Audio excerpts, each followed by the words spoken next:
최근에 제가 사실 시장이 계속 힘든 상황임에도 불구하고 수익이 좀 날 수 있을 만한 종목군들을 계속 좀 말씀드리고 있었어요. 그죠? 그래서 대표적으로 뭐 태양광 같은 경우에서도 150% 급등을 보여줬는데 이렇게 위기 속에서도 기회를 잡을 수 있을 만한 주식을 제가 좀 뽑아 드릴 수 있었던 키포인트는 바로 탈세계화였습니다. 자, 오늘도 마찬가지 이 탈세계화에 따라서 지금 전 세계가 약 2천 조 원을 넘게 쏟아붓고 있는 이곳에서 대표 수혜주의자 저평가 대장주인 주식 딱 한 개를 또 소개해 드리려고 합니다. 최근에 여러분들이 아시는 뭐 태조 이방원이라든가 아니면 제가 강조해 드렸던 신익 하방반 다 키포인트가 뭐였습니까? 탈세계화였습니다.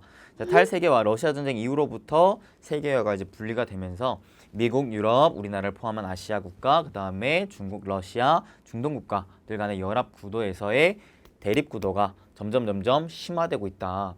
제가 진짜 입이 마르고 닳도록 계속해서 거의 2개월 이상 떠들고 있는 얘기죠.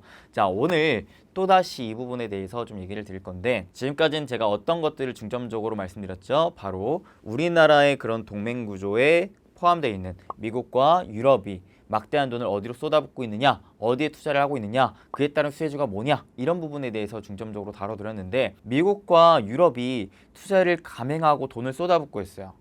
이런 부분들을 반대 진영에서 가만히 두고 보고 있을까요? 예를 들어 중국이 가만히 지켜보고 있을까요? 아니란 말이죠. 중국도 이에 대해서 분명히 대응을 하려고 할 것이고 그에 맞닥뜨려서 막대한 돈을 또 쏟아 부으려고 하는 현 상황이라는 겁니다. 특히나 최근에 이제 미국의 인플레 감축법 여러분들이 보셔서 아시겠지만 미국은 지금 무엇보다도 뭘 하려고 하고 있어요? 탈중국화 움직임을 보여주려고 하고 있습니다. 중국을 계속해서 왕따시키려고 하고 있어요. 중국이 이런 모습을 가만히 지켜보겠습니까? 그래서 중국이 미국한테 밀리지 않기 위해서 최근에 국가 인프라 투자에 대한 추가 부양책을 발표했습니다. 총 11개의 인프라 법안을 시행을 하는데요. 대표적으로 경기 부양을 위해 고속철도나 수로, 그 다음에 에너지 분야에 1조 달러에 가까운 우리나라 돈으로 약 1324조 원을 쏟아부을 예정이라고 합니다. 어마무시한 수치죠. 사실 최근에 중국 경제는 코로나 재확산뿐만 아니라 극심한 폭염, 가뭄이 지속되면서 전력난까지 겹쳐지는 상황이었던지라 중국 경제가 굉장히 좋지 않았었어요. 특히 코로나로 인한 도시 봉쇄와 그 다음에 부동산 시장 위기가 가져온 경기 침체 문제가 점점 심각해지고 있었는데 자, 이러한 부분들을 이번에 천문학적인 인프라 투자로 극복하겠다라는 의지가 밝혀진 겁니다. 그러면 이번에 이 인프라 부양책 어디에다가 주로 많이 투자를 하고 있느냐? 가장 큰 거는 바로 신재생 에너지 시설을 투자하는 부분입니다. 미국도 그렇고 유럽도 그렇고 사실 천문학적인 금액을 투자한 것이 바로 신재생 에너지 쪽이었는데 중국 역시도 이번에 신재생 에너지에 막대한 투자를 한다라고 하는 겁니다. 이번 인프라 부양책 자금의 거의 절반 정도 가까이 투자를 하게 되는데 풍력, 태양광 발전 분야에 약 600조 원 가까이 투입을 한다는 거죠. 두 번째로는 도로가스 등 도시 기반 시설에다가 약 270조 원을 투자를 하고요. 그 다음에 수로 관련 시설에다가 약 150조 가까이 투자를 한다고 합니다. 운하, 댐, 저수지 등을 건설하는 사업인 거죠. 마지막으로 고속철도 연장 사업에 또 마찬가지로 자금을 투입한다고 하니까 결국 재생에너지라던가 아니면 도로가스, 수로 등 다양한 인프라 시설을 까는 곳에다가 투자를 하는 거구나 라는 생각을 가질 수가 있겠죠. 자, 그럼 이런 국면에서 어떤 기업이 가장 크게 수혜를 받을 수 있을까요? 아무래도 중국에 있는 건설 업체들이 가장 크게 수혜를 받겠죠. 하지만 중국 업체에 직접적으로 투자를 하는 것은 아무래도 좀 꺼려지는 상황이기 때문에 우리나라 업체 중에 이러한 부분에 따른 수혜를 받을 수 있는 업체는 없을까? 라고 한 번쯤은 생각해 볼 필요가 있겠는데 대표적으로는 건설 장비, 기계 쪽을 좀 보는 게 좋지 않을까 싶네요. 자, 여러분 생각을 해보세요. 우리가 뭐 신재생 에너지에 대한 인프라를 깐다든지 도로를 깐다든지 수로를 연결한다든지 다 뭐가 필요하겠습니까? 어찌됐든 건설 관련된 일을 하는 것이기 때문에 그 건설 관련된 장비, 기기가 필요할 거란 말이죠. 자, 대표적으로 여러분들이 아시는 뭐 굴삭기 같은 것이 대표적일 겁니다. 자, 그러면 이 굴삭기 업체 중에 우리나라 업체가 또 뭐가 있느냐? 대표적으로 크게 중대형 굴삭기 쪽으로 현대 두산인프라코랑 현대건설기기가 있습니다. 그 다음에 소형 굴삭기 쪽으로는 두산 밥캣이 있고요. 굴삭기 하부 주행체, 굴삭기 밑에 굴삭기가 돌아가게끔 만드는 주행체를 만드는 게 대표적으로 진성 TC라든지 대창단조, 흥국 같은 기업들이 있고, 마지막으로 그 안에 들어가는 유압 실린더를 만드는 DY 파워라는 기업이 있습니다. 자, 그러면 이 많은 업체 중에 과연 어떠한 기업이 가장 최대 수혜주일까, 저평가 대장주일까 라는 부분을 생각해 볼 필요가 있겠는데요. 자, 여러분들 그냥 쉽고 간단하게 생각을 해보세요. 중국 쪽에서의 인프라 투자를 확 늘린다고 합니다. 그러면 기존에 우리나라 굴삭기 관련 업체 중에 중국발 매출률도가 가장 큰 기업이 아무래도 이에 따른 최대 수혜를 볼 수 있지 않을까 싶죠. 그게 대표적으로 누구냐? 현대두산인프라코어입니다. 두 번째로는 현대건설기기가 될 수가 있을 것 같은데, 딱 한 개만 말씀드리려고 했으니까 현대두산인프라코어 관련해서 조금 더 설명을 해드리자면, 자, 얘는요 이미 국내 1위 건설기계 업체입니다. 전체 매출의 80%가량이 건설기계 쪽, 굴착기라든지 휠로더가 차지를 하고 있고요. 그 다음에 나머지 10에서 20%가 엔진 쪽의 사업이 매출이 나오고 있습니다. 그래서 매년 전체 매출의 80% 이상을 해외 시장에서 올리고 있으면서 글로벌 기업으로 자리매김한 상황이라고 볼 수가 있겠는데요. 아무래도 중국 쪽에서의 최근 코로나 재확산으로 인해서 도시를 봉쇄하는 등 판매가 좀 부진하면서 상반기 때 사실 그렇게 좋지 않은 모습을 보여줬습니다. 그러면서 주가가 아무래도 쭉 빠지면서 저평가 구간까지 내려가 있는 상황인 거죠.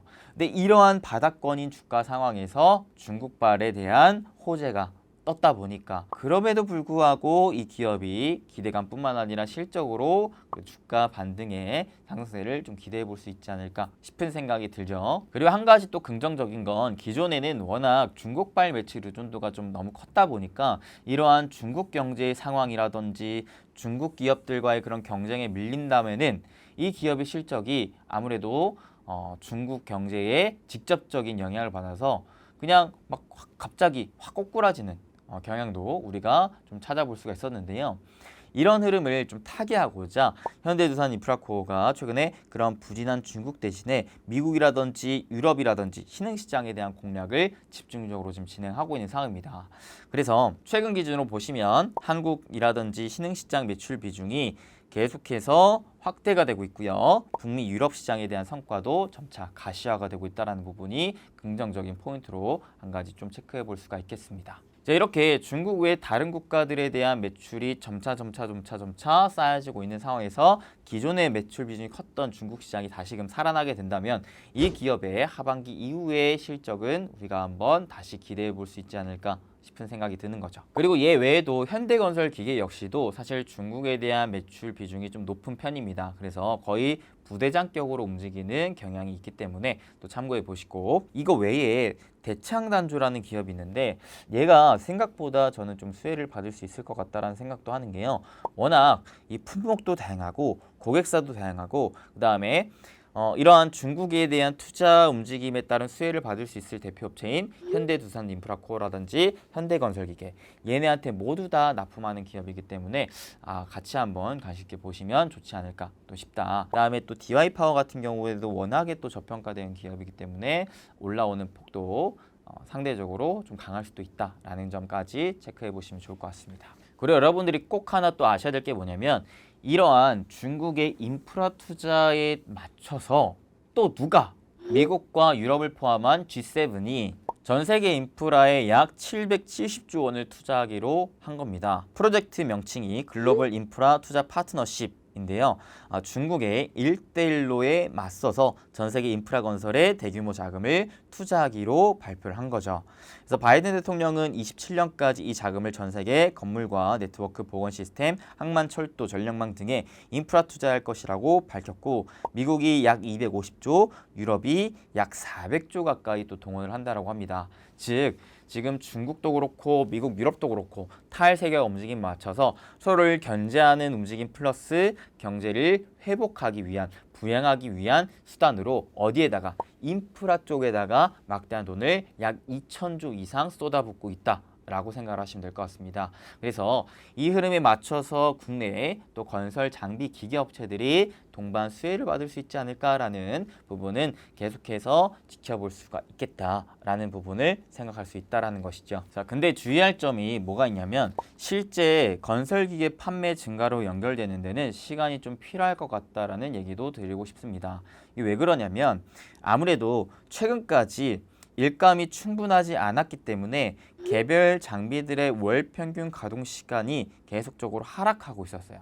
이게 무슨 말이냐면 기존에 있던 건설 장비를 쓰는 시간도 많이 줄어들었다라는 거죠. 그러면 이러한 상황에서 일감이 늘어났다 한들 일단 우선 기존 장비 먼저 쓰겠지 신규 장비를 다시금 살려고 하진 않는다라는 거겠죠. 그러다 보니까 일단 단기적으로는 신규 수요 증가가 기존 장비들의 가동률이 충분히 상승해야지만 가능하다라는 전제가 깔리기 때문에 당장에 해당 관련 기업들이 돈을 막 번다라기보다는 시간을 좀 두고 나서 돈을 벌 가능성이 좀 있다라는 것을 체크를 해볼 수가 있겠고, 통상적으로 봤을 때 중국에서의 그런 굴삭기 판매가 상반기랑 하반기랑 또 비교를 해봤을 때 상반기 비중이 약 6대4 정도로 또 높습니다. 이게 왜 그러냐면 할부 구매가 많아가지고 땅이 얼어서 일감이 감소하는 동절기를 앞두고 구매하는 것을 또 꺼려하기 때문에 그래요. 지금은 이제 가을로 진입하는 시기이고 겨울을 앞두고 있는 상황이기 때문에 이런 상황에서 새롭게 굴삭기를 사는 것이 좀 부담인 거라는 겁니다. 그래서 겨울이 좀 지난 이후에 상반기 때에 보통 건설기의 판매 증가가 나온다라는 것을 또 생각을 해볼 수가 있겠고, 통상적으로 춘절 이후에나 좀 본격화되는 움직임을 좀 보여주다 보니까 이번에도 마찬가지 하반기보다는 좀 내년 상반기 때의 실적 개선 흐름을 좀 기대하면서 지켜보시는 게, 좀 중장기적인 흐름을 보시는 게 좋지 않을까 좀 싶습니다. 아무래도 최근에 이러한 중국의 인프라 부양책에 대한 기대감으로 한 차례 주가가 바닥권에서 빼꼼 올라오긴 했어요. 다만 실질적으로 실적으로 이어지는 데까지는 좀 시간이 걸리기 때문에 단기 좀 조정된 이후로 다시금 상승 구간을 좀 만들어 줄 수 있을 것 같다. 그러면 우리 투자자들 입장에서는 어떻게 하는 게 좋겠습니까? 지금 당장 머리를 빼꼼 했을 때 잡으려고 하는 게 아니라 침착하게 차분하게 조정 기간을 좀 지켜본 다음에 다시 한번 상반기를 앞둔 상황에서 수급이 좀 들어오는 것 싶으면 그럴 때 다시 2차 공략을 하시는 게 좋겠다라는 생각을 좀 말씀드리고 싶습니다. 자, 오늘 준비한 행보 스케치도 여러분들에게 도움이 되셨나요? 도움이 되셨길 바라겠고요. 자, 제 복장을 보다시피 여러분들 좀 가을이 온 것 같습니다. 날씨가 또 부쩍 쌀쌀해졌는데 여러분들 또 감기 조심하시고, 이렇게 가을이 오면은 또 뭐가 같이 따라오죠? 뭐 휴가철이라든지 뭐 추석도 이제 또 다가오고 있죠. 보통 이런 시즌 때는 많은 분들이 주식시장을 살짝 좀 떠나 있는 경우가 많습니다. 왜? 놀러 가려고.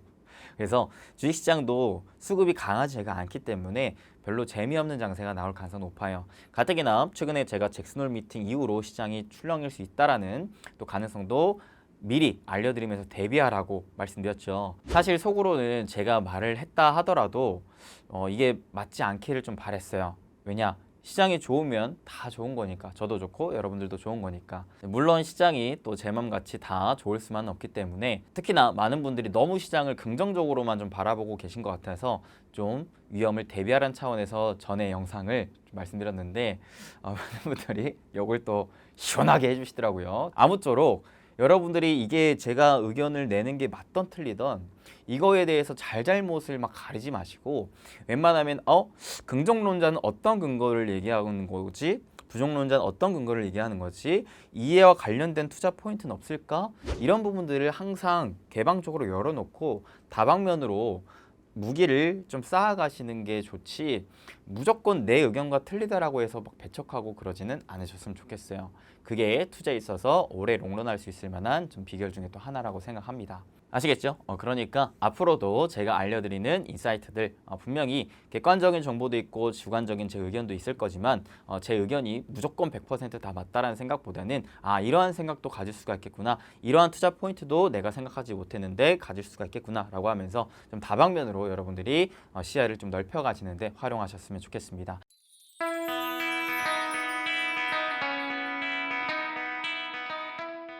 사실 100년이 넘도록 이어지고 있는 흐름이 있어요.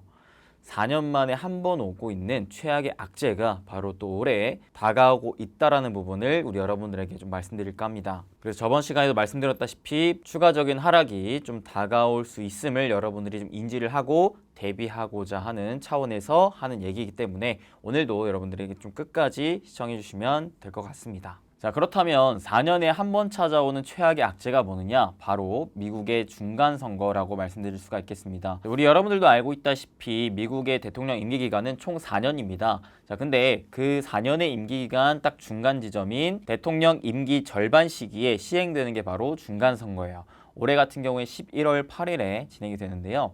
자, 이때는 보통 기존 현 대통령에 대한 임기 중간 평가가 또 이루어지게 되겠고요. 그 다음에 상원 의원과 하원 의원에 대한 재선거 역시도 좀 실시되게 됩니다. 그럼 상원 하원은 무엇이느냐? 미국은 그 국회의원이 상원 하원으로 나눠 있다라고 보시면 될 것 같습니다. 그래서 가령 예를 들면 미국에서 어떤 특정 정책을 좀 통과시키려고 할 때 단계를 밟게 되는데 첫 번째에서는 하원에서의 과반수 통과에 의한 서명이 집행이 되게 됩니다. 그러면 이제 상원으로 넘어가게 되죠. 하원에서 상원으로 넘어가서 마찬가지로 과반수 투표에 의한 서명이 완료가 되면 최종 대통령의 서명을 진행을 하게 됩니다. 그렇게 대통령 서명까지 최종 집행이 될 시에 그 정책이 진행이 되게 되는 이제 흐름이 미국에서의 정책적인 상황이라고 보시면 될 것 같은데요. 이번 중간선거에서 그 상원 하원에 대한 선거를 한다고 보시면 됩니다. 특히 임기 6년의 연방 상원 의원은 2년에 한 번 있는 선거에서 3분의 1씩 교체가 돼요. 이번에는 민주당 14석, 공화당 21석, 총 35석이 대상이 되고요. 그 다음에 하원 같은 경우에서는 임기가 2년이기 때문에 이번에 총 435석을 모두 선거를 해서 좀 교체를 하게 됩니다. 자, 그럼 이게 왜 또 중요하느냐? 지금 현재 미국의 정치 체계를 보자면 대통령, 상원, 하원 다 민주당이 집권하고 있어요. 이걸 이제 또 블루 웨이브라고 하는데 다 민주당이 집권하고 있기 때문에 특정 정책을 펼칠 때 있어서 더 빠르게, 더 강하게 추진할 수 있는 현 상황이라는 거죠. 그래서 현 바이든 대통령이 최근에 또 밀어붙였었던 인플레 감축법 또한 마찬가지로 하원, 상원 대통령의 서명까지 착착착 빠르게 집행이 되면서 또 큰 규모의 자금이 또 풀어지게 되는 흐름까지도 나올 정도로 지금의 미국에서는 민주당의 파워가 굉장히 셉니다. 자, 근데 여러분들도 아시다시피 바이든 대통령의 지지율이 역대 최저치를 찍고 그나마 최근에 좀 회복세를 보여주고 있다. 아직까지도 회복을 했다 쳐도 40% 정도 수준밖에 안 돼요. 지지율이. 자, 그렇다면 전체 이 민주당의 최종 우두머리라고 볼 수가 있을 바이든 대통령의 지지율이 좋지가 않다 보니까 이번 중간선거에서 이 여파가 상원, 하원 의원의 민주당이 승리할 확률이 점점 낮아지고 있는 흐름으로 이어질 것이다라는 거죠. 그렇게 된다면 바이든 대통령이 민주당인데 상원, 하원이 공화당이 집권한다면 바이든 대통령의 힘이 점점 떨어질 수가 있는 부분으로 좀 볼 수가 있는 거겠죠. 그래서 통상적으로 현 임기 중인 대통령이 집권하고 있는 당이 이 중간 선거를 앞두고는 보통 지지율이 하락하게 되고 그로 인한 정치적인 움직임에 대한 큰 변동성이 좀 나오게 됩니다. 그래서 이 여파가 어디까지 이어지느냐? 주식시장에까지도 이어져요. 가령 예를 들면 미국의 S&P 500 지수를 또 아실 텐데 그 S&P 500 기준으로 봤을 때 중간 선거가 실시되는 그 해에는 증시가 매번 부진했어요. 특히나 7월에서 10월 한 3분기 정도 때 증시가 가장 부진하고 변동성도 컸었습니다. 딱 미국의 중간 선거를 한 3개월 정도 앞둔 상황에서 말이죠. 딱 지금의 현 상황에서 말이죠. 그래서 오죽하면은 4년의 대통령 임기 중에서 중간 선거가 시행되는 해가 전체 기간 중에 가장 주식시장이 힘든 상황이 놓여진다고 합니다. 그 중에서도 3분기가 가장 변동성이 심하고 평균 하락률이 또 크다라고 해요. 그러니까 올해도 마찬가지로 중간 선거를 앞두고 있는 현 시점에서 3분기 증시 우리가 좀 필히 주의할 필요가 있다라는 것이죠.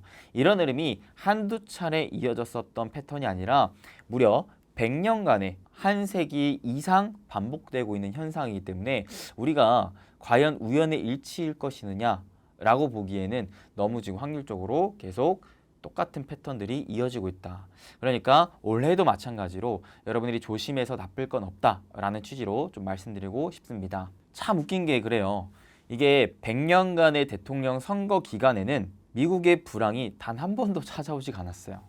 근데 꼭 희한하게 이 중간 선거가 있는 해에는 미국의 증시가 굉장히 좋지 않았습니다. 그 부분에 대한 이유는 뭐 수많은 가지가 있겠지만 우리가 뭐 지금 이 시간에 그 이유를 뭐 하나하나 납득하게끔 이해하려고 하기보다도 그냥 이러한 흐름이 있구나, 이러한 패턴이 있구나. 그래서 확률적으로 계속 이어졌던 흐름이었던 만큼 올해에도 웬만하면은 좀 조심하는 게 좋겠다라는 취지로 생각을 하시면 좋을 것 같은데, 근데 조금 더 딥하게 좀 파고들어 보자면 올해 사실 상반기 때 증시가 무려 20% 가까운 폭락을 했습니다. 자, 그러면 과거에 이 중간 선거가 있었던 해에서 상반기 때 이 S&P 500 지수가 10% 급락을 했었던 경우가 또 언제 있었느냐? 좀 비교를 해보자면 올해를 포함해서 6번 정도가 있었는데요. 그 중에 절반이, 즉 3차례가 7월부터 주가가 바로 반등을 했어요.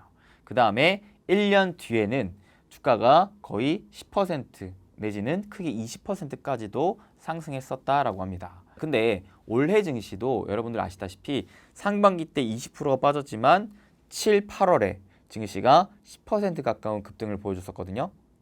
자, 그러면 이번 3분기 때 한 차례 좀 찾아올 수 있을 만한 추가 하락을 어느 정도 대비만 잘 해놓는다면 과거의 그런 패턴과 유사하게 흘러간다라고 가정했을 시에 내년에는 증시가 그래도 좋지 않을까라는 기대를 좀 가져보면서 오히려 이번 하락 때 싸게 좀 사놓는다면 내년에 수익을 키워갈 수 있을 만한 기회로 좀 맞이할 수가 있지 않을까라는 생각도 좀 가져볼 수가 있다라는 것이죠. 물론 이러한 패턴 자체는 100% 정답이 아닐 수는 있겠지만 그래도 어느 정도 최근 흐름에서 계속해서 좀 연속적으로 이어졌었던 좀 특이한 패턴이었던 만큼 여러분들이 이런 것도 있구나 하면서 대비할 거는 같이 한번 좀 대비해보고 그다음에 좀 기대해볼 것은 같이 한번 또 기대해보는 그런 생각을 하면서 또 올해 장세를 차근차근 또 대비하고 준비하시면 좋지 않을까라고 생각을 합니다. 이번에 상하원에서 공화당이 이기면 증시에 영향이 미칠까요? 아무래도 좀 긍정적인 요인이랑 부정적인 요인이 좀 다 있을 것 같아요. 이거를 뭐 특정 지어서 공화당이 이기면 증시가 올라간다, 떨어진다, 뭐 이렇게까지 얘기를 좀 드리긴 어렵겠지만 아무래도 현재로서는 대통령, 상원, 하원 다 민주당이 집권하고 있기 때문에 바이든이 집행하고자 하는 정책에 있어서 좀 더 빠르고 강하게 나올 수가 있다라 그랬죠. 그러면은 중간 선거를 만약에 민주당에서 다시 한번 또 이기면 남은 임기 2년 동안 기존에 했던 정책들이 더 계속 어찌 보면 강하게 밀어붙일 수 있을 만한 힘이 생긴다라는 겁니다. 그러면 기존의 그러한 정책 수혜주들은 더 강한 퍼포먼스를 보일 가능성이 높겠고 반대로 공화당이 이기면 그러한 정책들에 대해서 좀 태클을 걸 가능성이 높기 때문에 기존에 수혜를 받았었던 정책 수혜주들이 좀 힘이 빠질 수 있다라는 이러한 부분에 대한 생각은 좀 해볼 수가 있을 것 같아요. 그래서 워낙 이러한 정치적인 좀 불확실성 요인이 아무래도 중간 선거 전후로 좀 크다 보니까 항상 주가는 기대감은 선반영이다라고 제가 몇 차례나 얘기를 드렸죠. 중간 선거 이후에 누가 이길지는 우리가 100% 알지 못하기 때문에 사람들은 좀 불안해합니다. 이거 민주당이 이기면 어떻게 될까? 공화당이 이기면 어떻게 될까? 라는 불안 심리. 이게 일정이 다가오기 전에 애초에 사람들의 심리에 반영이 되면서 증시가 출렁출렁인다라는 거죠. 그 다음에 이제 중간 선거가 끝난 이후로부터는 결과가 어찌 됐든 간에 사람들의 심리 자체는 이제는 끝났다라는 생각을 하면서 또 안정을 찾기 때문에 증시가 보통 중간 선거 끝난 이후로는 좀 올라가게 되더라라는 얘기를 오늘 좀 드리려고 하는 게 포인트입니다. 통상적으로 이 중간 선거가 끝나고 주식시장이 좀 강세를 보여줘요. 특히 중간 선거가 있는 그 다음에는 S&P 500의 평균 15% 상승을 보여줬습니다. 이는 선거 없는 해보다 거의 2배 강한 흐름이기 때문에 내년에 여러분들이 그래도 이러한 통상적인 흐름에 의거해 봤을 때 좀 강한 상승 장세를 그나마 좀 기대를 해볼 수 있지 않을까라는 생각을 한 번쯤은 해볼 수가 있다는 거죠. 즉 올해 한 차례 4년에 한 번 찾아오는 위기가 끝나고 나서는 내년에는 좀 좋을 수 있으니까 올해만큼은 여러분들이 더 한 번씩 돌다리를 두드려 보면서 좀 잘 차근차근 보수적으로 대비하는 차원에서 매매를 좀 침착하게 해나가시면 좋을 것 같다. 좀 얘기를 드리고 싶습니다. 그리고 또 여러분들이 아셔야 될 게 현재 바이든 입장에서는 어떨까요? 민주당 입장에서는 어떨까요? 중간 선거를 앞두고 있는 시점에서 어떻게든 지지율을 끌어올리려고 할 겁니다. 그렇기에 최근에 인플레 감축법 또한 통과시킨 것이고요. 왜? 현재 미국 국민들이 가장 지금 불만에 가득 차 있는 것은 물가 상승, 인플레이션 문제이기 때문에 그래요. 이 문제를 해결해 줘야지만이 지지율이 올라갈 수가 있기 때문에. 그래서 현재 미국 민주당 입장에서는 어떻게든 중간선거 전에 물가를 안정시키고 경제를 안정시키려고 하는 최선의 노력을 좀 다하려고 할 겁니다. 여기에 하나 더해서 제가 과거에서 몇 차례 좀 포인트로 집어드렸었던 게 미국 국민들의 그런 민심을 사고자 공공의 적을 만들고 그 적에 대한 반감 심리를 이용해서 우리를 한 대로 똘똘 뭉치려고 하는 전략적인 수를 또 던질 수도 있다. 이게 바로 뭐냐? 미국 국민 입장에서 중국을 배척하는 움직임이 나올 수도 있다. 이게 이미 인플레 감축법의 조건부에 좀 포함이 됐었죠. 이미 지금 미국은 중국을 서서히 배척하려고 하는 모습을 보여주고 있다. 그로 인해 미중 간의 갈등의 관계는 점점 심화가 될 수가 있다. 이런 부분 역시 증시의 변동성을 크게 만들 수 있는 요인 중에 하나가 될 수가 있다. 우리나라는 특히나 미국과 중국에 대한 경제 의존도가 크기 때문에 특히 더 변동성이 클 수가 있으니 각별히 좀 주의를 할 필요가 있겠다. 정도로 오늘 이 시간을 한번 마무리해 보도록 하겠습니다. 자, 오늘도 어떻게 하다 보니까 또 우울한 얘기를 또 여러분들에게 좀 해드렸는데 사실 마냥 또 좋은 것만 또 바라보면서 갈 수는 없겠죠. 분명 좋지 않은 가시밭길이 있을 수도 있다는 것을 항상 염두에 두고 조심하면서 대비하는 차원에서 좀 말씀드리는 거기 때문에 다시 한번 말씀드리지만 100% 다 정답은 없어요. 하지만 이러한 것들도 있겠구나. 내가 이런 것들은 체크하지 못해서 나중에 뒤통수 맞을 수도 있겠구나. 미리 가드 올리고 대비해야겠다.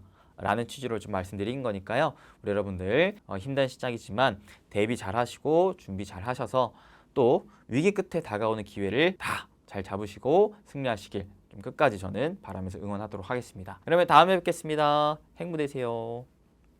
뿅.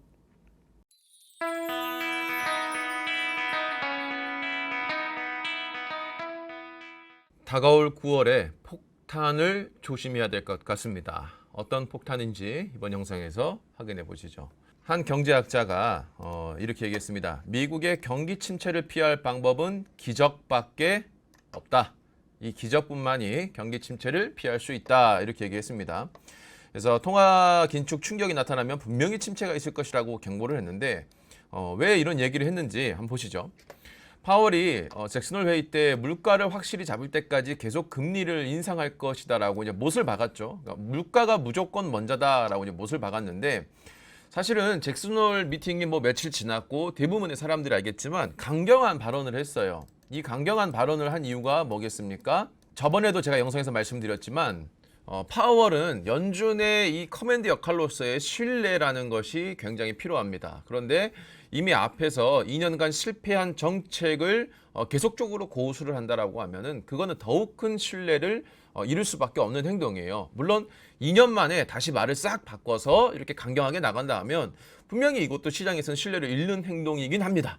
왜냐하면 너네가 2년간 실패해놓고 이제 와서 또 그런 강력한 긴축을 하게 되면 미국 경제가 혹은 세계 경제가 다시 엄청난 후퇴를 할 것이 아니냐. 이건 너네가 잘못한 것이다 라는 신뢰를 분명히 잃긴 할 겁니다. 하지만 뒤늦게서라도 연준이 그것을 인정하고 시장을 통제하려고 한다는 모습을 보이는 것이 그나마 최선의 방법이라는 거죠. 그래서 이번에 강경한 발언이 나오긴 했어요. 그래서 이 강경한 발언 뒤에 이어진 다른 연준 주요 이사들의 발언도 굉장히 중요합니다. 물론 이 강경한 발언 때문에 지금 뭐 미국의 증시가 며칠 연속 하락하고 있죠. 그래서 파월이 틀렸다, 미국의 경기 침체를 빠뜨릴 것이다 하고 이제 비난이 쏟아지는 거예요. 그래서 이번 이 파월의 발언 뒤에 미니애폴리스 연방은행의 총재는 파월의 발언에 따른 증시 급락은 건전한 조정이고 매우 바람직하다라고 얘기를 했다라고 하죠. 그러니까 시장에 너무나 뜨거운 핫한 상승은 사실 그 누구도 반기지 않는다라는 거예요. 투자자들 빼고는. 왜냐하면 제가 지난 영상들에서도 지속적으로 말씀을 드려왔지만 시장이 반복되고 있는 건 무엇이냐면 연준이 비둘기적인 발언을 해준다. 그럼 시장이 우와 하고 투자가 이루어지고 너무 과도한 투자가 이루어지면은 시장은 연준은 다시 그걸 다시금 누르기 위해서 진정해. 그건 아니야 하고 다시 강경한 발언을 쏟아냅니다. 그럼 시장은 다시금 위축이 되고 거기서 또 파월이 시장을 염두에 두는 발언을 해주면 다시 우와 하고 상승하는 이것들이 계속적으로 반복하고 있는 상황인 거예요. 그래서 제가 2500포인트 정도대를 터치를 하게 되면 그 이후에는 시장의 그런 강력한 환호성으로 인해서 매파적인 강력한 발언이 나오고 그건 다시금 시장을 위축되게 만들 것이다 라고 얘기했던 것이고 그게 지금 시장에 나온 거라고 보시면 됩니다. 자, 그런데 이 발언이 중요해요. 이 뉴욕 연은 총재, 자, 이 뉴욕 연은 총재는 레이얼 브레이너드 연준 부의장과 함께 이 정책 브레인으로 꼽힌다라고 해요. 그러니까 상당히 발언권이 강한 사람인데 뭐라고 했냐면 실질금리 제로 이상으로라는 단어를 썼습니다. 이게 사실 되게 충격적인 이야기거든요. 수요가 공급을 훨씬 초과하는 상황에서 실질금리를 제로 이상으로 끌어올려야 된다. 경제활동을 둔화시키기에 충분한 높은 금리로 인상해야 될 가능성이 매우 높다라고 했어요. 이건 무슨 뜻이냐? 시장의 물가보다 시중의 금리를 더욱 높은 수준으로 올려야 된다. 그러니까 물가보다 더 높은 금리를 유지해야 된다라는 발언인 거예요. 그러니까 우리가 예상하는 뭐 3, 4% 정도에 끝날 것이 아니라 그보다 훨씬 높은 금리 인상을 해야 된다. 이런 의미로 해석을 할 수가 있는 겁니다. 그래서 인플레이션을 2%로 되돌리는데 몇 년이 걸릴 것으로 보지만 자, 여기서 몇 년이라는 단어를 우리가 조금 심각하게 받아들여야 됩니다. 제가 오늘 기사에서는 가져오지 않았지만 최근 다른 기사를 보면 이런 발언이 있어요. 폴 볼커, 과거 폴 볼커 수준으로 금리 인상을 해야 될 필요성이 크다. 이런 발언들이 나온다는 거죠. 폴 볼커 때 어땠습니까? 미국의 물가가 15% 정도를, 14% 정도를 찍으면서 당시의 기준금리를 1년 만에 어마무시한 속도로 상승을 시키면서 세계 경제가 몇 년간 그냥 뭐 공황에 빠져버렸거든요. 그런데 이 폴 볼커만큼 올려야 된다라는 발언들이 이제 나오기 시작했다는 게 중요합니다. 이게 어떻게 본다면은 연준이나 이런 미국의 정책을 하는 사람들은 우리 조금 저렴한 표현으로 밑밥을 깔기 시작해요. 밑밥을 깔고 그것들을 시장에다가 약간의 충격을 주면서 자, 이렇게 할 거야 염두에 둬라고 하면서 그 발언들이 점차 나오면서 실행시키는 경우들이 많거든요. 그러면 지금 폴 볼커가 나오고 인플레이션을 2%로 되돌리는데 몇 년이 걸릴 것이다라고 얘기했잖아요. 왜 이 발언들이 중요하냐? 지난 FOMC 회의 때 파월의 발언에 어떤 내용이 있었냐면 인플레가 떨어진다는 강력한 증거를 봐야 된다. 최소 수개월간 인플레가 떨어져야 인상폭을 조정할 것이다 라고 했습니다. 자, 여기서 최소 수개월간 인플레가 내려와야 된다라고 했죠. 그래서 최근에 이 물가의 고점이 찍고 내려오고 있다. 그래서 정점론의 이야기가 많이 나오고 실질적으로 지표도 이렇게 내려오고 있는 모습을 보입니다. 그런데 여러분 만약에 9월부터 내려오고 있다라고 생각했던 이 물가가 다시금 오르고 있는 듯한 모습을 보인다면 그럼 어떻게 될 거냐 이거죠. 시장은. 그때 시장은 이 반응이 엄청나게 충격적인 반응이 나올 수가 있어요. 왜냐하면 물가가 그래도 고점을 찍고 내려오고 있기 때문에 그래 시장은 이 침체라는 것이 말은 이렇게 하고 있지만 어쨌든 물가가 내려오고 있는 건 다행이잖아.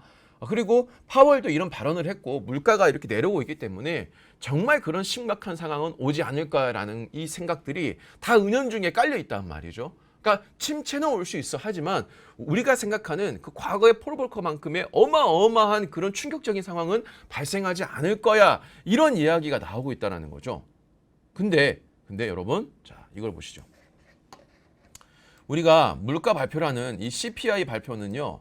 우리가 보통 9월 달에 발표를 한다라고 하면은 요거는 8월 거의 물가를 반영한 거죠. 그러니까 우리가 최근에 발표한 8월 달의 물가는 7월 거의 물가였어요. 그런데 지금 보세요. 7월 달 물가가 이렇게 내려왔습니다. 근데 지금 어떻게 되죠? 천연가스 가격이요. 다시금 이렇게 치솟고 있어요. 그러면 9월 달에 발표될 8월에 물가 지표는 어떻게 나오겠습니까? 자, WTI도 보시죠. WTI가 이렇게 계속 내려와 줬어요. 여기가 7월 달이거든요. 그런데 지금 어떻습니까? 다시 8월 들어서 이렇게 올라갔어요. 물론 오늘 경기 침체에 대한 이슈가 나오면서 100불 가까이 올라갔던 유가가 다시금 좀 떨어지고 그리고 오펙에서의 감산에 대한 이야기들이 약간의 완화적인 표현들이 나오면서 내려갔지만 여기서 우리가 확인할 수 있는 건 뭐냐면 지금 사우디를 비롯한 중동은요 네옴시티 같은 어마어마한 천문학적인 비용을 투자를 하기 때문에 지금 어떻게 보면 물 들어올 때예요. 물 들어올 때 노를 많이 져야 되는 거예요. 아직 수요가 있고 지금 원유를 비싸게 판매할 수 있을 때 섣불리 내릴 생각이 없는 거죠. 원유는. 그래서 오펙 이번에 발언을 보면은 공급이 수요를 따라가지 못하고 있다. 그래서 수요가 충분하기 때문에 공급을 줄여도 된다라는 뉘앙스를 풍긴 거죠. 그러니까 이거는 오펙에서는 우리는 가격을 내릴 생각이 없어. 이런 내용을 반영한 거라고 보면 돼요. 그러니까 지금 당장은 다시 조금 떨어졌지만 이런 발언 한마디가 나오면서 얼마든지 다시 100불대로 올라갈 수 있다는 거예요.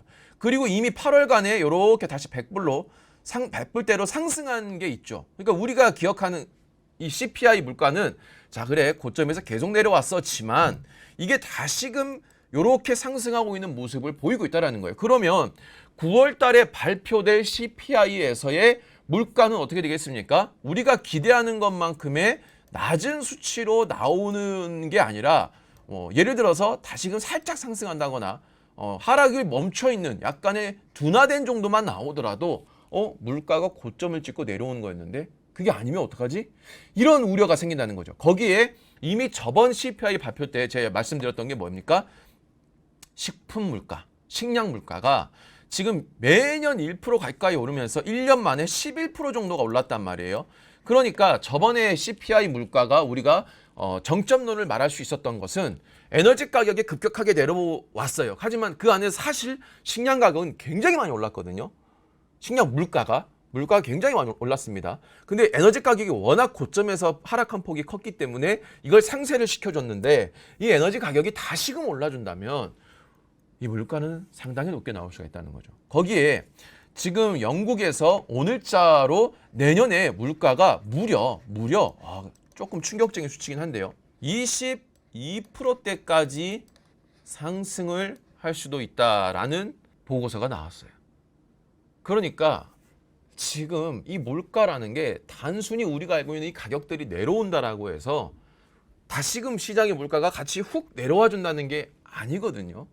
이거는 분명한 시차가 존재합니다. 그래서 다가올 9월 달에 이 발표 지표가 우리가 생각하는 것처럼 계속 내려오는 것이 아니라 살짝 둔화돼서 현 상태를 유지하거나 혹은 조금이라도 다시 상승하는 모습을 보인다면 그 충격은 상당히 클 것으로 보인다는 거죠.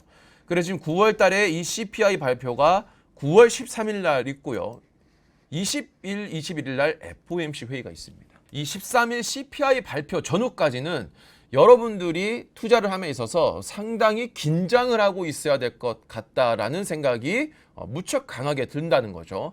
그래서 지금 이미 2,500대에서 지금 증시가 계속적으로 빠지면서 2,400대가 오고 있는데 만약에 이런 기대를 무참히 짓밟는 지표가 나와서 시장이 엄청난 긴장을 하면서 빠진다라고 하면은 이거는 전저점이었던 2,200을 충분히 하회할 수 있는 하락이 나올 수 있다는 거예요.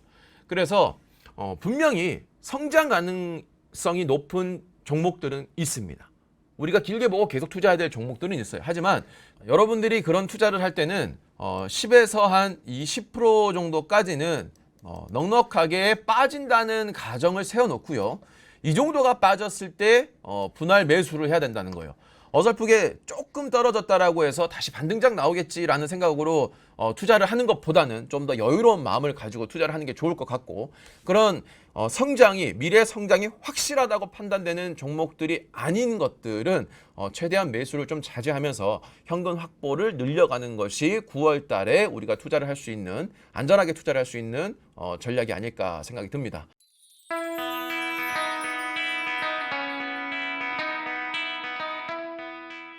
오늘 주제는 부동산입니다. 최근 많은 전문가분들의 의견이 엇갈리고 있는 상황이고요. 그런 엇갈림으로 인해서 투자자분들도 굉장히 혼란스러움을 겪고 있는 것 같습니다. 특히 최근에 미국의 재무장관인 자넷 옐런과 전 재무장관인 레리 서머스의 의견이 굉장히 강력하게 충돌하고 있습니다. 한쪽은 경기 침체가 오지 않는다. 한쪽은 강력한 경기 침체가 온다. 이 둘의 발언에 어떤 차이가 있는지와 실제 시장의 분위기가 어떤지 그 부분에 대해서 오늘 좀 말씀을 드려볼까 합니다. 일단 자넷 옐런 재무장관은요, 연착륙이 힘들다라는 서머스의 말에 적극 반발을 하고 있어요. 지금 고용이 강해서 침체 징후가 없다 이렇게 얘기를 하고 있는데, 옐런 의장의 주장은요, 지금도 강세를 보이고 있는 미국의 고용시장입니다. 이 고용시장과 아주 낮은 실업률, 완전 고용 수준인 3.6%대의 실업률이고요. 그리고 신규 일자리가 매달 생기고 있다고 합니다. 그리고 여기에서 연계된 미국의 소비 지표가 크게 둔화되지가 않았기 때문에 아직은 기술적 침체를 논하기에는 과하다 이렇게 표현을 하고 있는 겁니다. 그런데요, 지금 미국의 행정부, 바이든 행정부가 이 레리 서머스의 말에 주목을 하고 있다는 거예요. 서머스는 이미 지난 1월과 2월에 당시의 미국의 소비자 물가 지수가 1.4%와 1.7% 굉장히 저물가일 때도 돈 풀기를 비판하면서 물가 경고에 선봉에 섰었다라고 하죠. 그래서 현재 와서는 결국 서머스가 맞았다라고 월가와 학계에서 회자가 되고 있고, 이 바이든 대통령의 제닛 옐런 재무장관과 제롬 파월 연준 의장 등을 제쳐두고 서머스와 통화한 사실까지 알려졌다라고 합니다. 그래서 월가에서는 서머스의 언급은 챙겨서 볼 수밖에 없게 됐다라고 하는 입김이 굉장히 강해졌다라고 우리가 느낄 수가 있죠. 그래서 이 둘의 발언을요, 해석을 해보면 옐런은 낮은 실업률과 높은 고용 그리고 그에 따른 소비로 인해서 현재의 경제를 낙관적으로 보고 있는데, 이걸 어떻게 본다면 이거는 현 상황을, 현재를 중시하는 모습이 좀 보이고요. 서머스 같은 경우에는 높은 물가와 높은 금리 이로 인해서 발생하는 현재의 신규 실업수당 청구 건수가 늘어나는 점 등을 통해서 향후의 미래를 가지고 시장을 얘기하고 있다, 이런 느낌을 좀 받을 수가 있습니다. 물론 옐런과 서머스의 말 둘 다 맞긴 하거든요. 하지만 옐런의 주장이 어찌 본다라면 조금 더 현재성에 가깝고, 서머스는 조금 더 미래에 관련된 이야기를 하고 있는 것 아닌가라는 개인적인 생각을 좀 해봅니다. 자, 어쨌든 간에 지금 제목이 부동산 이야기예요. 근데 왜 이 부동산 이야기에서 이 둘의 얘기를 가지고 왔느냐? 결국 이 모든 경기 침체와 관련된 게 부동산 시장이거든요. 이 부동산 시장을 얘기할 때는 물론 많은 것을 얘기할 수 있겠으나 크게 4가지 정도가 중요하다고 볼 수 있습니다. 첫 번째는 금리고요. 두 번째가 실업률, 그리고 그 다음이 주택 판매, 그 다음이 연체율입니다. 자, 이 얘네들이 어떻게 엮여 있는지 한번 보시죠.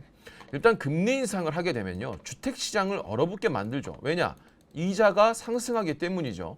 추가적인 대출도 어려워지기 때문이에요. 그러면 이 주택이 어려붙게 되면은 일단 가전제품과 생활용품, 주방용품과 같은 부분의 지출이 줄게 됩니다. 왜냐하면 이 주택에 대한 거래가 줄게 되면 그만큼 새 집에 들어갈 때의 구매가 줄다, 이렇게 볼 수가 있겠죠. 당연히 이렇게 되면은 금리가 인상되면은 이 사이에서 연체율도 증가가 되겠죠. 자, 그리고 이런 부분에 지출이 늘게 되면 제품을 만드는 기업의 주문이 줄게 됩니다. 근데 주문이 줄면 기업은 신규 고용과 투자를 줄일 수밖에 없겠죠. 물론 이미 앞에서 미래의 소비를 끌어와서 높은 소비를 했기 때문에 기업들은 그에 발맞춰서 많은 물량을 확보해 놨겠지만, 이런 식의 일이 발생을 하게 되면은 그거는 재고 증가와 당연히 기업의 이익이 줄게 되고, 그러면 일자리도 줄게 되는 겁니다. 일자리가 줄게 되면은 부동산의 부채를 갚기가 어려워지고, 그리고 큰 소비라고 할 수 있는 자동차의 지출도 줄게 되고 나머지의 지출도 줄게 됩니다. 이게 사실 순서가 조금씩 바뀔 수는 있겠으나 전체적으로 엮여 있게 되는 거죠. 이걸 우리가 기술적으로 통틀어서 이렇게 얘기합니다. 경기 침체. 자, 그러면 이게 단순히 허무맹랑한 소리가 아니라 어디서 이런 얘기가 나왔는지 한번 뒤에 보시죠. 대출 연체율이 40에서 50%, 미국 부동산에 대재앙을 올 수 있다? 대재앙이 올 수 있다? 연체율이 40%에서 50%. 자, 근데 이게 실제로 발생한 일은 아니고요. 이게 2020년 코로나 발생 직후인 4월 달 기사입니다. 실제로 40에서 50% 발생한 것은 아니에요. 하지만 기사 내용을 보면 그만큼 심각한 수준인 것을 알 수가 있습니다. 일단 2020년 8월에 보면은 10대 도시 중에서 가장 높은 마이애미가 무려 연체율이 14%를 기록했다라고 합니다.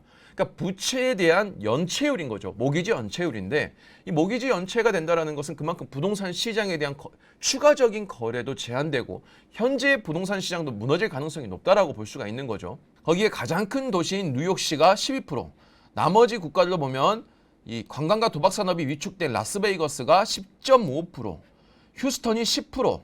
이에 따라서 미국 전국적으로 평균 모기지율이 7.4%를 기록했다라고 합니다. 이게 신규 주택 판매의 예측치, 연율로 환산한 수치를 보면은요, 실제 예측치보다 상당히 가파르게 떨어진 것을 확인할 수가 있습니다. 그리고 사실 이 지표는 작년부터 꾸준하게 하락을 했는데 이게 올해 들어서 좀 좋아지는 듯 하다가 다시 최근에 정말 가파르게 빠지고 있어요. 신규 주택에 대한 판매, 이 거래율이 굉장히 낮아지고 있다. 당연히 주택에 대한 거래가 낮아지게 되면 그와 관련된 소비들도 둔화될 수밖에 없는 거죠. 그리고 미국의 소비자 신뢰 지수를 보면 이 소비자 신뢰 지수라는 것은 향후 몇 개월 뒤에 미국 국민들한테 설문조사를 하는 거죠. 경기가 좋아질 것 같니? 너네들의 여러 상황을 대비해 봤을 때 어때? 앞으로 좋아질 것 같아? 신뢰가 가니? 라는 지수인데요. 이 지수가 예측치보다도 또 낮게 나왔습니다. 이건 역시 최근에 계속적으로 하락하고 있는 상황이죠. 당장의 고용은 문제가 없겠으나 그리고 소비가 정말 크게 문제가 생길 만큼 위축된 것은 아니나 분명히 지금 미래를 대변하는 지표들은 지속적으로 빠지고 있는 모습을 확인할 수 있다. 자, 그러면 이 지표가 뭐냐면요. 이 소비자 신뢰 지수가 과거에 어떻게 움직였냐를 확인하는 건데요. 자, 수십 년간의 미국의 소비자 지표가 경기가 위축되는 시기 때 정말 급격하게 하락하는 모습을 볼 수가 있습니다. 우리가 알고 있었던 경제 위기 때마다 정말 가파르게 하락했죠. 그리고 지금도 보면은 굉장히 가파르게 하락하고 있는 추세입니다. 그럼 재밌는 것은 뭐냐면 이게 가파르게 하락했던 이 시점, 자, 이 시점이 뭐하고 겹치는지를 우리가 확인할 수 있느냐?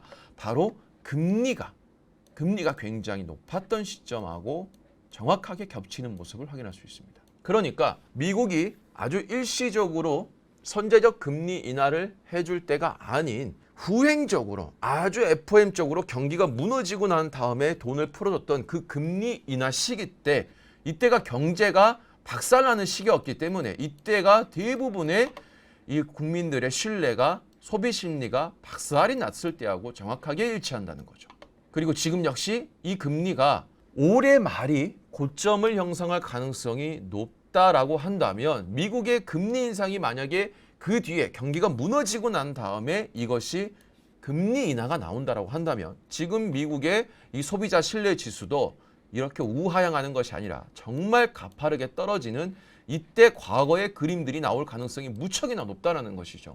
자, 그리고 또 하나 과거에도 제가 알려드렸지만 현재 이 뒤에 지표가요. 뒤에 회색깔 그래프가 경기 침체의 시기였을 때를 회색 그래프로 나타낸 것이고요. 이 그래프가 미국의 실업률입니다. 실업률이 이렇게 낮았다라는 것은 그만큼 그때의 고용이 좋았다라는 것을 얘기하는데 재미있는 것은 뭐냐면 이 실업률이 굉장히 낮았을 때마다 특징이 뭐냐? 바로 그 뒤 직후에 항상 이 회색깔 그래프 경기 침체가 왔었다. 그리고 이 경기 침체가 오고 난 뒤에 발생하는 것이 바로 이때가 금리를 인하해 주는 것이다.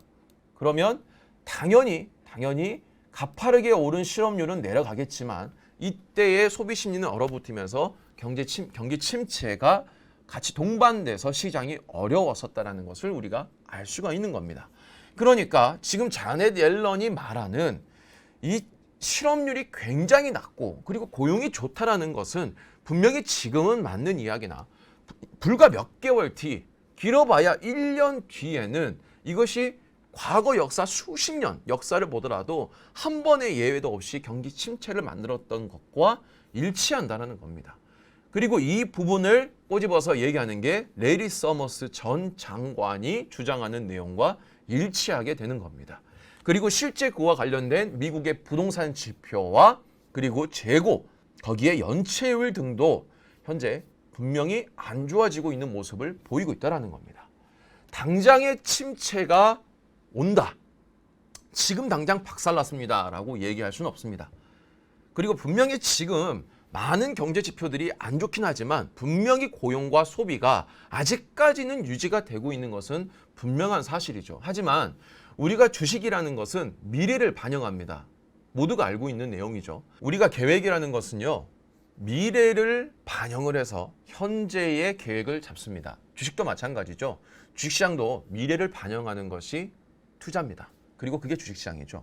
현 상황에서는요, 미래에 침체가 올 가능성이 훨씬 더 높게 형성이 되어 있다는 겁니다. 중요한 것은 무엇이냐면요, 투자는 공격적으로 투자를 해야 될 때와 보수적으로 투자를 해야 될 때가 필요하다는 거죠. 지금은 공격적인 것보다는 보수적으로 시장에서 대응을 하는 쪽으로 가는 방향이 안전하다라고 볼 수가 있는 거죠. 끝까지 시청해 주셔서 감사합니다.